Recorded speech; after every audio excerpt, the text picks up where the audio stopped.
Hello everyone, welcome back to your channel aggregate economic solution.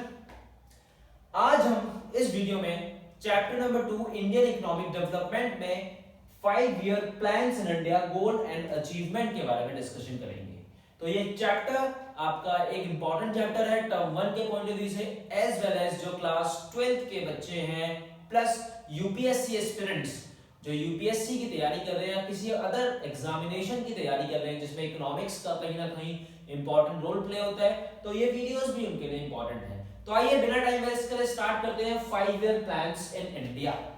तो 5 year plans क्या होते हैं, जिसको हिंदी में हम बात करते हैं पंचवर्षीय योजना। क्या बोलते हैं? पंचवर्षीय योजना। तो ये क्या होती है पंचवर्षीय योजना और उसकी क्या क्या इंपॉर्टेंस होते हैं, क्यों ये बनाई गई, इससे हमारी इकोनॉमी पे क्या इफेक्ट पड़ेगा, कौन कौन सी पंचवर्षीय योजना बनाई गई, क्या गोल्स थे और क्या उसके अचीवमेंट थे। तो इस वीडियो में हम इन सब चीजों को लेकर बात करेंगे। तो आइए स्टार्ट करते हैं। सबसे पहले what is economic planning. The meaning of economic planning is, यहां पे आपको बताया है what is economic planning. Economic हम सब जानते हैं हमारी अर्थव्यवस्था, उसको किस तरह से हम प्लान करें, क्योंकि प्लानिंग सबसे इंपॉर्टेंट कंसेप्ट है किसी भी बिजनेस को करने के लिए, किसी भी इकोनॉमी को चलाने के लिए। तो आइए इस डेफिनेशन में बात करते हैं economic planning. Economic planning means utilisation of scarce resources. Economic में जो ये वर्ड है स्कार, इसका बहुत इंपॉर्टेंट रोल प्ले है, क्योंकि हमारे पास रिसोर्सेज क्या है, बहुत लिमिटेड है। रिसोर्सेज लिमिटेड है, उसका यूटिलाइजेशन करने वाले लोग बहुत ज्यादा है। मतलब रिसोर्सेज लिमिटेड है लेकिन उसके यूजेस क्या है, अनलिमिटेड है। ठीक, तो scar resources in different development activities. तो जो हमारे पास स्कार है, स्कार का मतलब होता है हिंदी में कमी, किसी चीज का कम होना। तो यहाँ पे कमी किस चीजों की है, रिसोर्सेज की कमी है।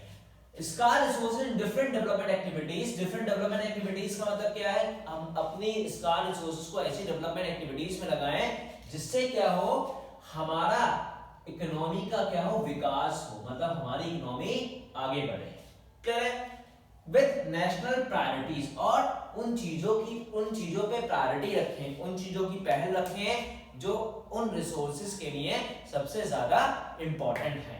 तो इकोनॉमिक प्लानिंग का सिंपल सा मतलब क्या है, कि हमारे पास स्कार रिसोर्सेज है, जिस रिसोर्सेज की हमारे पास कमी है, उन रिसोर्सेज को इस तरह से यूटिलाइज करें जिससे वो वेस्ट भी ना हो, और जो हमारे देश की नेशनल प्रायोरिटीज हैं जिसके लिए वो रिसोर्सेज ज्यादा इंपॉर्टेंट है, उन रिसोर्सेज को वहां तक पहुंचाया जाए।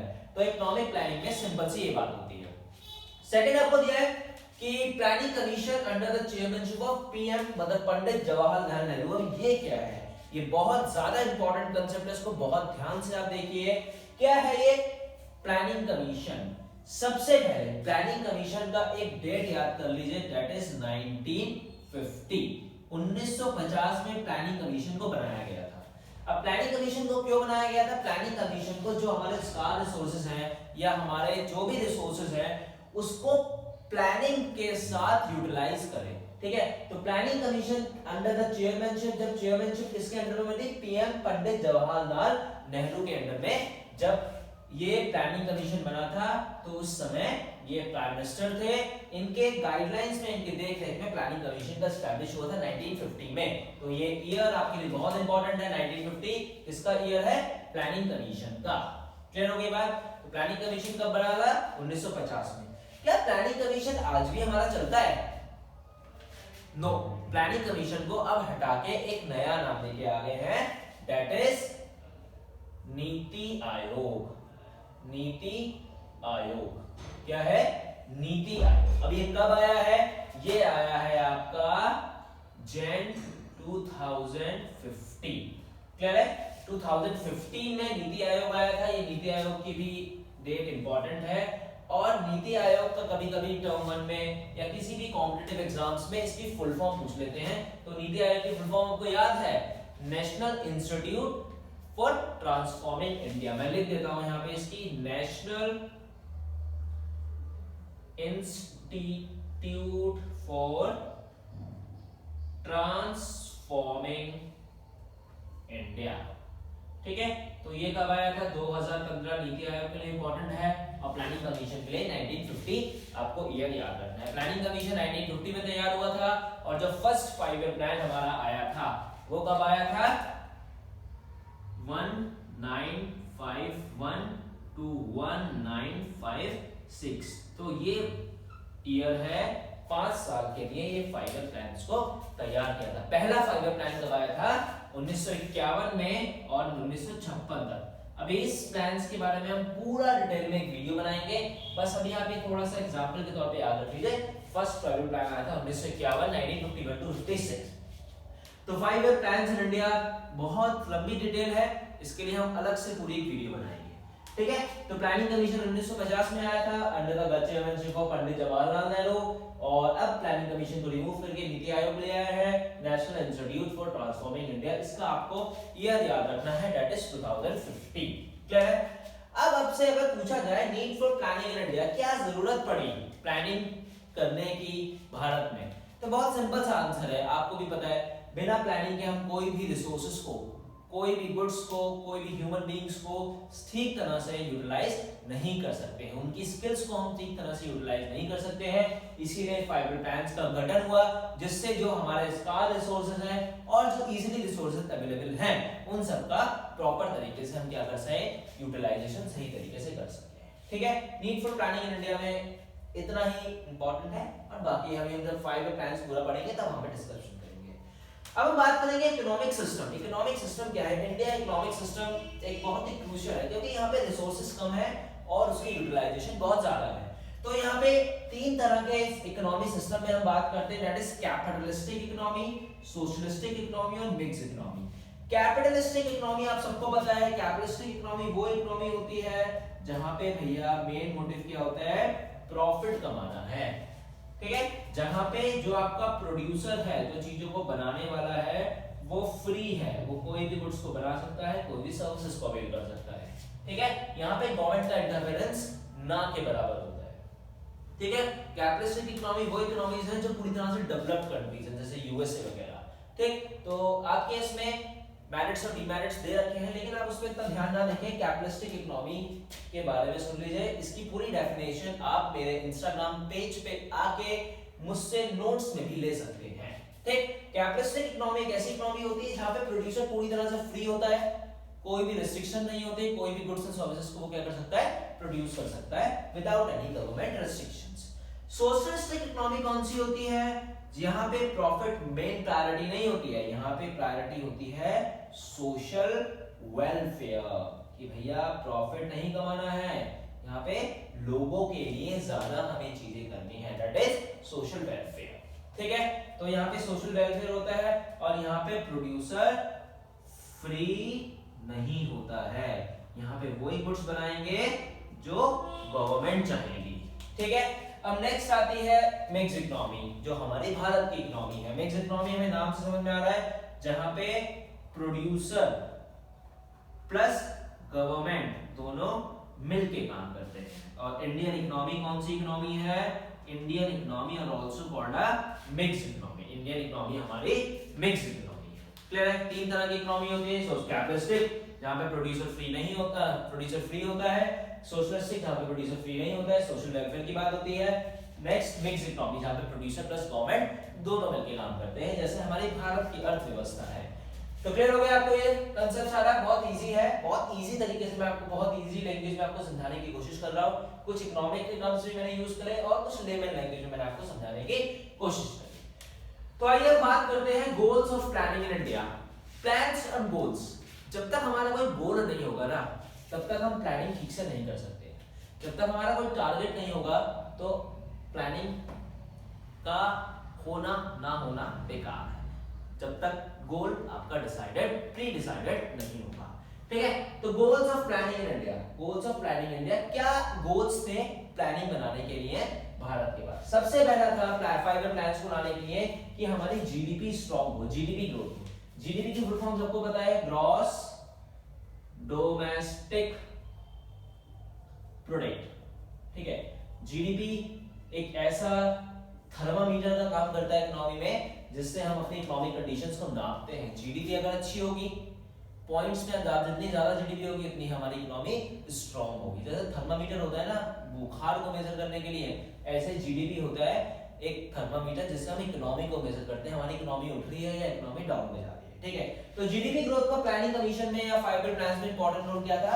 जीडीपी ग्रोथ का मेन मोटिव था कि ज्यादा से ज्यादा जीडीपी हमारी इंक्रीज हो।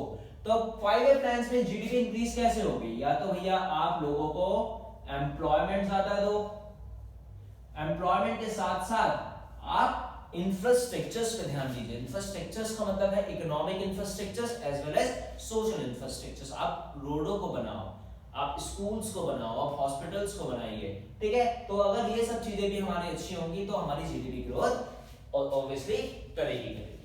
नेक्स्ट है आपका मॉडर्नाइजेशन। मॉडर्नाइजेशन का मतलब क्या होता है? आपको पता होगा, मॉडर्नाइजेशन समझने से पहले दो तरह के टेक्निक्स होते हैं, लेबर इंटेंसिव टेक्निक्स और एक होता है आपका capital intensive techniques.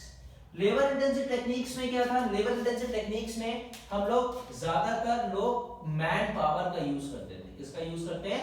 Man power. और कैपिटल इंटेंसिव टेक्निक्स में हम ज्यादातर मशीन्स का यूज करते हैं।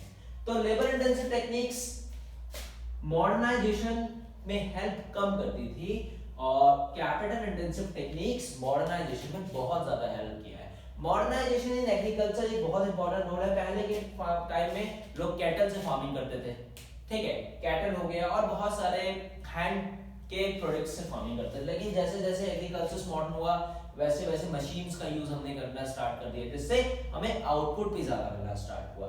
तो मॉडर्नाइजेशन एक बहुत इंपॉर्टेंट रोल प्ले करता है एग्रीकल्चर सेक्टर्स में। जितना ज्यादा मॉडर्नाइजेशन एग्रीकल्चर सेक्टर्स में होगा उतना आउटपुट हमें तेजी से मिलने के चांसेस होंगे। क्लियर है? Self reliance and self sufficiency. Self reliance and self sufficiency important है, इसको ध्यान से समझ लीजिए। सेल्फ रिलायंस, खुद पे भरोसा। सेल्फ रिलायंस एक, इसके लिए एक वर्ड मैं आपको बता देता हूं, फाइनेंस से रिलेटेड है। मतलब हमारी इकोनॉमी को बाहर के लोगों से लोन लेने की जरूरत ना पड़े, बाहर की कंट्री से लोन लेने की जरूरत ना पड़े, तो खुद इतना रिलायंस हो उस पे, उसको खुद पे इतना भरोसा हो कि वो क्या कर सके, अपने आप फाइनेंशियल टेक्निक्स को डेवलप कर सके। और सेल्फ सफिशिएंसी का मतलब होता है कि आपने आजकल सुना होगा आत्मनिर्भर भारत, जो हमारे प्राइम मिनिस्टर बहुत कहते हैं आत्मनिर्भर भारत, ठीक है। आत्म सेल्फ सफिशिएंसी का मतलब है कि हम इंपोर्ट्स पे ज्यादा डिपेंडेंट ना हो। किस पे ज्यादा डिपेंडेंट ना हो? इंपोर्ट पे। बाहर के प्रोडक्ट्स पे हम ज्यादा डिपेंडेंट ना होके इंडिया में ही प्रोडक्ट्स को ज्यादा से ज्यादा बनाएं, जिससे हमारी फॉरेन करेंसी भी बचेगी और यहाँ के लोगों को रोजगार मिलने के भी ज्यादा से ज्यादा चांसेस होंगे। क्लियर है?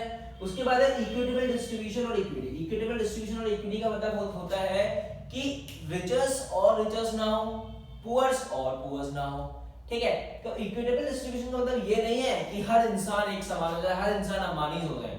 यहाँ पे मतलब ये है कि जितना इंसान मेहनत कर रहा है उसको उतना आउटपुट मिलना चाहिए, जिससे वो अपनी आगे की बेसिक नीड्स या आगे का रिसोर्सेज को क्या कर सके, इकट्ठा कर सके, अपने फ्यूचर को सिक्योर कर सके। तो इक्विटेबल डिस्ट्रीब्यूशन का मतलब क्या है कि हम इस तरह से रिसोर्सेज को डेवलप करें, कलेक्टिव नीड्स देखें। कलेक्टिव नीड्स का मतलब होता है किसी एक इंडिविजुअल की नीड्स को ना देखते पूरी इकोनॉमी में हर तरह के लोगों के रिसोर्सेज को देखना, हर तरह के लोगों की जरूरतों को समझना।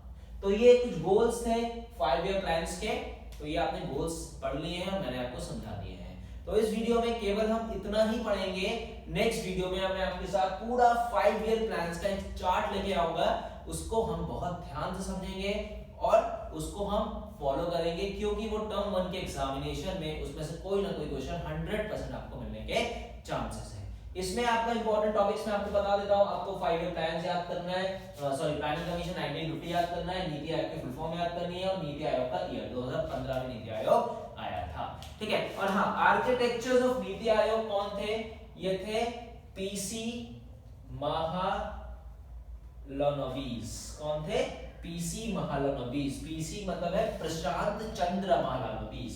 इन्होंने, इनको आर्किटेक्चर ऑफ 5 ईयर प्लान्स में बोला जाता है। सेकंड 5 ईयर प्लान्स का इनके बहुत सारे योगदान रहे हैं। तो आइए मिलते हैं नेक्स्ट वीडियो में पूरे कंप्लीट 5 ईयर प्लान्स के साथ। इसको वीडियो अच्छी लगी हो तो प्लीज इसको शेयर करें, कमेंट करें, लाइक करें और सब्सक्राइब करें। Thank you so much.